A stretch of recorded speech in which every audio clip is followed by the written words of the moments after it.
And that one hits at the 7, but bounds into the end zone, and that'll be a touchback. The Chargers offense now, they get set to head back on the field. Looked like they had something going last drive. Then the interception happened. Will they recover? The memory they need to keep with them is that they did have something going. They were moving the ball on offense, had a nice sequence going. Don't worry about the other part. You can't get that back. Let's go back to what you were doing well before. I thought you were going to say they need to have no memory, but remember the good part, forget the bad. I like that even better. Toward the sideline, that's taken in by Allen.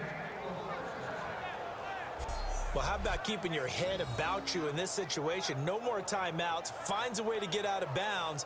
Now they can breathe a little bit as they contemplate what to do on the next down.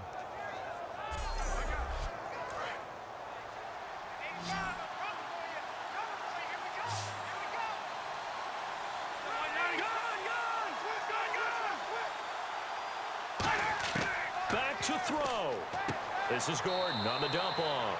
And he'll bring it up here to right at the 40-yard line. It's a gain of 6 on the play, and it'll be a second down. They're going to hurry back to the line now. They'll look to throw. He gets it left side to Johnson. Call it a 3-yard gain, and that'll bring up what looks to be a 3rd and inches. Can't be more than a half a foot. In recent years, the slot receivers really gained stature in the NFL because they can do so many things. Yes, they can line up wide like your normal wide receiver, but to have that kind of courage and toughness to run routes in the middle of the field and become dependable targets for their quarterbacks and move the sticks, those guys are worth their weight in gold. Surveying the field, looking for his running back, and he's got it. And he brings this up to the 46, good enough for the first. And the offense moving quickly to the line. He's back to throw. Caught by Gates, left side. And he'll be marked down deep in Washington territory. It's a big one there for the Chargers. 43 yards. They'll come up with split backs in the backfield. And now the spike with 36 seconds left to go.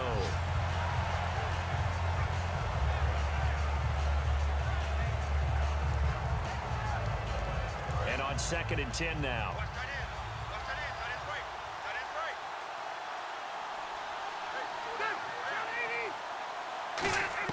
Back to throw.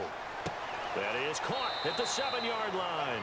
6 yards is the pickup, and that'll lead to a 3rd down. Here's the 7th play of this drive. This is 3rd and 4. He'll look to throw. This will be caught at about the 5. It'll be a pickup of only a yard, and it'll be 4th down. So much about this game is just understanding situations and then having to execute, isn't it? Guard the first down sticks. Don't let them get there. And they rallied and made the tackle. And his kick is good. So we saw a lot of points. Overtime comes. The defenses, they clamp down. Rather amazing, isn't it? Because would you have even thought that we'd get to overtime after what we witnessed for 4 quarters? Not at all. And have 0 points on either side? Not a chance, right? And somehow it happened. We always talk about making adjustments. Maybe both defenses took 4 full quarters in order to get an adjustment. Got 1 good period in for both defenses, and now they go home. You buying tonight? I thought it was you. I did last week. I did the last 2 weeks. Oh, I was trying to go for 3. Dinner on you, my good Trying man. to go for 3. And that'll carry over the back line of the end zone for a touchback. The Chargers offense gets set. They head back onto the field. They're set for their first drive here in overtime. And this is where the crowd can really become a factor. They've had to battle it all day, but I know what you're saying. In overtime, that gets doubled, doesn't it? At least, because now the crowd really wants to be involved and help their team. And that first drive can dictate the whole thing because they know if this team takes it downfield and scores a touchdown, it's game over. It's been loud in here so far. Good throw, good catch, but I really like the route. The drag and being able to run away from defenders, hard to stick with them for that long. Yeah, better against man than zone, or better against man, because now you're running away from someone and you're not running into a defensive player in another zone.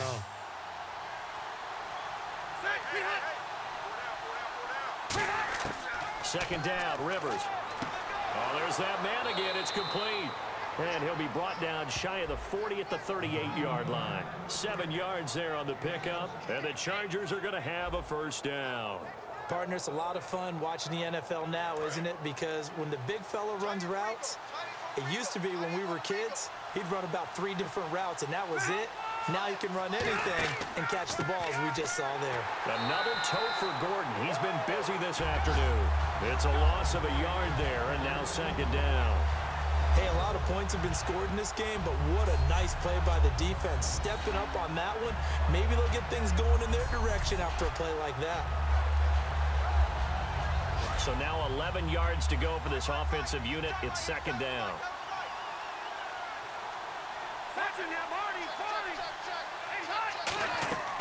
This is Gordon as they go to him again. And he is met at the line of scrimmage, and he goes down right there. A gain of a yard gets them back where they started. Now it's 3rd and 10.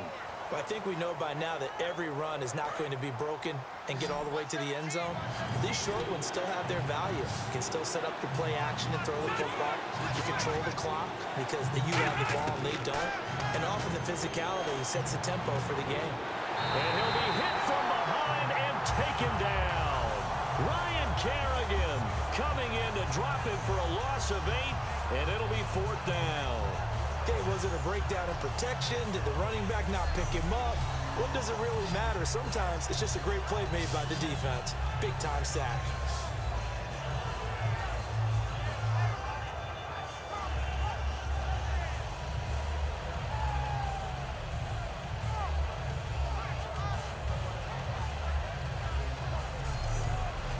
Here's Drew Kaiser now, on for a very important punt here in overtime.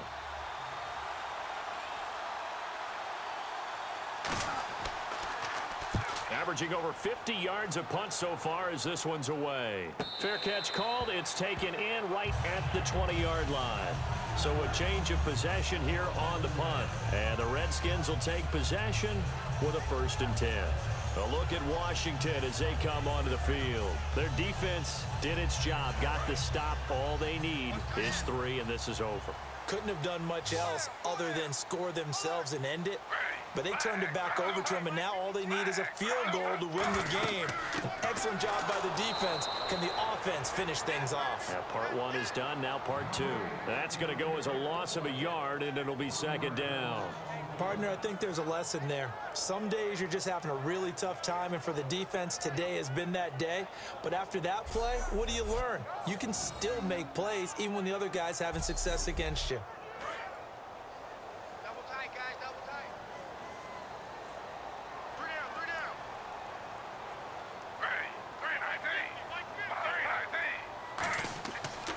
3 And to give this time to the tailback. And he'll take it ahead to the 28-yard line. They get 9 yards back on the run there, and they're left with a much more makeable 3rd and 2. On a 2nd and long, it's really nice to see an offense that has enough confidence to run the football in that situation. I think that goes back to their practice and game planning. They've seen things that they've seen on tape and in previous games that led them to believe that even in a long-distance situation, they can still run the football and gain enough yardage to put themselves in a good spot on 3rd down. It's brought in by Doxson. It'll go as a gain of 9. And that leads to a Washington 1st down. And fits the exact right word. Over the middle, there's almost always traffic, so anytime you're a receiver in that area, you're not just focused on catching the football. You're wondering where the collision's going to come from, right? Because there's almost always someone there able to concentrate, catch it, and even added a little extra at the end with a short run. They'll give it to him right up the gut. And he's going to be stopped up quickly here. Just a yard up to the 39. So he got his hands a little too far outside. The ref caught him, threw the flag. He lost 9 there. That's really going to set him back for second down.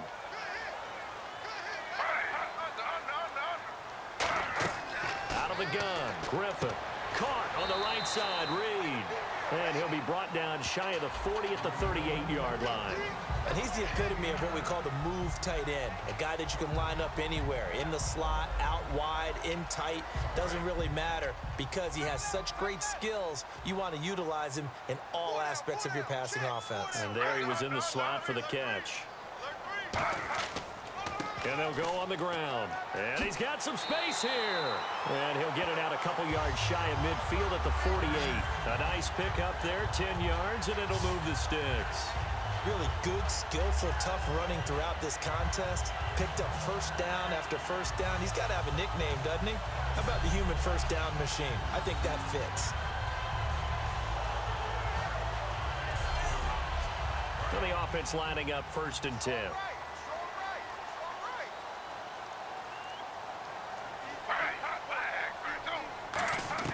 Now Griffin on 1st down. Out to the left here to Reed. And he'll be brought down at the 45-yard line. 7 yards, the pickup on the pitch and catch. Boy, the evolution of the game and how these guys in plays like that can get out of the pocket, keep plays alive, it just makes things so much harder for defenses. It really does, and we're talking about an era in the game where the quarterbacks are the most athletically gifted that we've seen in a bunch. I mean, when you talk about collectively, it's unbelievable. So their ability to move is practiced now. It's not necessarily, oh, he just took off and you guys figure it out. When he takes off, everyone knows where to go now. They know how to run routes, change things, make themselves presentable for the quarterback. It's a lot of time that they put in on it. It's not just your static 1, 2, 3. This is where the ball goes anymore. So here we go, 1st and 10 now.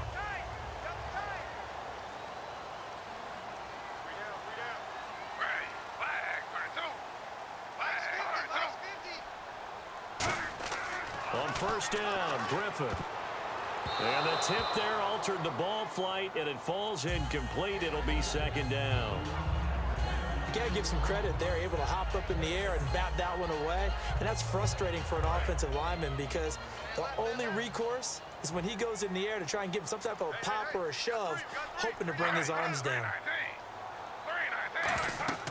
They'll run it now out of the gun. Fighting him off. Just ran right through the trash. Not much there. Maybe a couple as he's taken down at the 40. Out of the huddle now for play number 9 on this drive. This is 3rd down and 8. Partner, we know today's NFL is really built around the guy throwing the football. But these short runs, they still pay dividends because they can take their toll on a defense and they can add up as the game goes along. They control the clock, they control the ball, and that way you often control the game. Well, there's a new man here under center. What do you think they saw to acquire him, Charles? I think it went back to their old scouting reports because those never go away. And I think that they liked him when he was coming out of school. Didn't have the opportunity to get him. But now with this opportunity, they think they can get him back to his former level. Now a handoff here to his running back. And he'll wind up losing yardage here back at the 21-yard line. A loss of a full 3 yards, and now it's 2nd down. So the myth has been shattered. Every cornerback in the league is not just a cover corner. Some of them will stick their nose in there and make plays exactly as we just saw there. A big loss suffered by the offense after that nice tackle.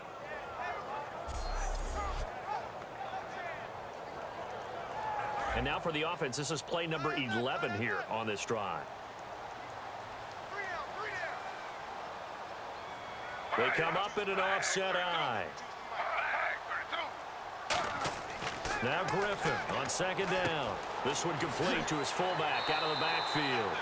And all the way down inside the 5 to the 4. And they pick up a first down, and that came out of the fullback position. But as you and I both know, that doesn't necessarily mean that's a fullback playing in that spot. Well, times have changed, right? The old school fullback doesn't really exist anymore. We're not getting that same player out of college with all the spread offenses, not very many pro style where you actually have a true fullback. We're having to make do in the NFL and put guys in that spot who emulate it but aren't necessarily that position. And this will be caught. Touchdown. They needed overtime to get it done, but put this one in the win column. So the game-winning touchdown came through the air in overtime. 4 quarters wasn't enough. We were treated to a really good one, weren't we, partner? That we were, and I just love being able to be witness to a game like this all the way through. Who's going to win it? Oh, what? We're getting overtime? Great for us. A lot of tension on the field. Very tough. Not a surprise it ended with a passing touchdown. That's the way we play in the NFL. But the execution was pretty darn good. So for Washington, it was a game that could have gone either way, but they get the touchdown in overtime to secure the Week 1